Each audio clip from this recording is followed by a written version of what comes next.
AJ ನ್ಯೂಸ್ಗೆ ಸ್ವಾಗತ. ಸಾರ್ವಜನಿಕರ ಬಲಿಗಾಗಿ ಕಾಯುತ್ತಿರುವ ರಸ್ತೆ ಗುಂಡಿ ರಿಪೇರಿ ಮಾಡಲು ಸರ್ಕಾರದ ಖಜಾನೆ ಖಾಲಿ, ಪಿಡಬ್ಲ್ಯೂಡಿ ಅಧಿಕಾರಿಗಳ ಚೆಲ್ಲಾಟ.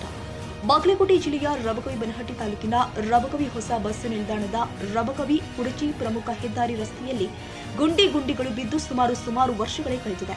ಅಷ್ಟೊಂದು ಪ್ರಮಾಣದಲ್ಲಿ ಪ್ರಮುಖ ಹೆದ್ದಾರಿ ರಸ್ತೆ ಹದಗೆಟ್ಟು ಹೋಗಿದೆ. ಆದರೆ ದಿನನಿತ್ಯ ಈ ರಸ್ತೆಯಲ್ಲಿ ಶಾಸಕರು, ಸಚಿವರು, ಪಿಡಬ್ಲ್ಯೂಡಿ ಅಧಿಕಾರಿಗಳು, ಜಿಲ್ಲಾಧಿಕಾರಿಗಳು, ಹಲವಾರು ಅಧಿಕಾರಿಗಳು ಈ ರಸ್ತೆಯಲ್ಲಿ ಸಂಚಾರ ಮಾಡ್ತಾ ಇದ್ದಾರೆ. ಆದರೆ ದುರ್ದೈವದ ಸಂಗತಿ, ಅಧಿಕಾರಿಗಳ ಕಣ್ಣಿಗೆ ಕಂಡರೂ ಕೂಡ ಕಾಣದಂತೆ ಮೂಕ ಪ್ರೇಕ್ಷಕರಾಗಿದ್ದಾರೆ. ದಿನನಿತ್ಯ ಈ ರಸ್ತೆಯಲ್ಲಿ ಸಾವಿರಾರು ವಾಹನಗಳು ಮತ್ತು ಸಾರ್ವಜನಿಕರು ಸಂಚಾರ ಮಾಡ್ತಾರೆ. ಸಾರ್ವಜನಿಕರ ಬಲಿಗಾಗಿ ಕಾಯುತ್ತಿರುವ ಗುಂಡಿಗಳು ಈಗಾಗಲೇ ಸಾಕಷ್ಟು ಜನ ಈ ಗುಂಡಿಯಲ್ಲಿ ಬಿದ್ದು ಕೈ ಮತ್ತು ಕಾಲುಗಳನ್ನ ಮುರಿದುಕೊಂಡು ಕೊಟ್ಟಿದ್ದಾರೆ ಮತ್ತು ಎಷ್ಟು ಪ್ರಾಣಗಳು ಹೋಗಿದೆ. ಇಷ್ಟೆಲ್ಲ ಅನಾಹುತ ನಡೆದರೂ ಕೂಡ ಅಧಿಕಾರಿಗಳು ಮೌನಕ್ಕೆ ಜಾರಿ ಹೋಗಿದ್ದಾರೆ. ಅಧಿಕಾರಿಗಳ ವಿರುದ್ಧ ಸಾರ್ವಜನಿಕರು ಹಿಡಿ ಶಾಪ ಹಾಕ್ತಾ ಇದ್ದಾರೆ. ಇನ್ನಾದ್ರೂ ಅಧಿಕಾರಿಗಳು ಎಚ್ಚೆತ್ತುಕೊಂಡು ರಸ್ತೆ ಗುಂಡಿಯನ್ನ ಮುಚ್ಚಿ ಸುಗಮ ಸಂಚಾರಕ್ಕೆ ಅವಕಾಶ ಮಾಡಿಕೊಡಬೇಕು ಅಂತ ಸಾರ್ವಜನಿಕರು ಒತ್ತಾಯ ಮಾಡಿದ್ದಾರೆ.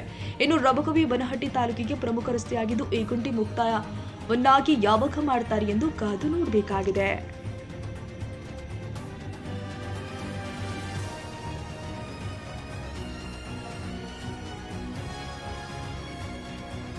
ಕನ್ನಡಿಗರ ಮೆಚ್ಚಿನ ನಿಮ್ಮ ಎಜೆ 24/7 ನ್ಯೂಸ್ ಕನ್ನಡ ವಾಹಿನಿ ಇದೀಗ ಟಿವಿಯಲ್ಲಿ ಲಭ್ಯ. ವೇಳೆ ನೋಟಿಸ್ ಕೊಟ್ಟಿದ್ರೆ ವಾಪಸ್ ತಗೋತೀವಿ. ಇವತ್ತು ವಕ್ಫ್ ಪ್ರಾಪರ್ಟಿ ಅಂತೇಳಿ ಬರ್ತದೆ ಅಂತ ಹೇಳಿದ್ರೆ ರೈತರು ಬೀದಿಗೆ ಬಂದ್ರೆ ಏನ್ ಮಾಡ್ಬೇಕಾಗತ್ತೆ? ಯಾರು ವೋಟ್ ಹಾಕಿಲ್ಲ ಅಂದ್ರೆ ಗ್ಯಾರಂಟಿನೆಲ್ಲ ಸ್ಟಾಪ್ ಮಾಡ್ಬಿಡ್ತೀವಿ.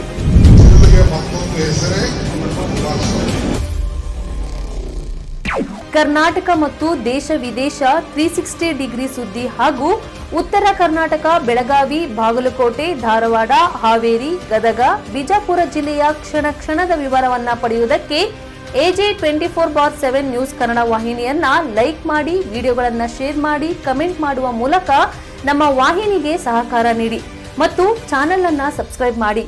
ಧನ್ಯವಾದಗಳು.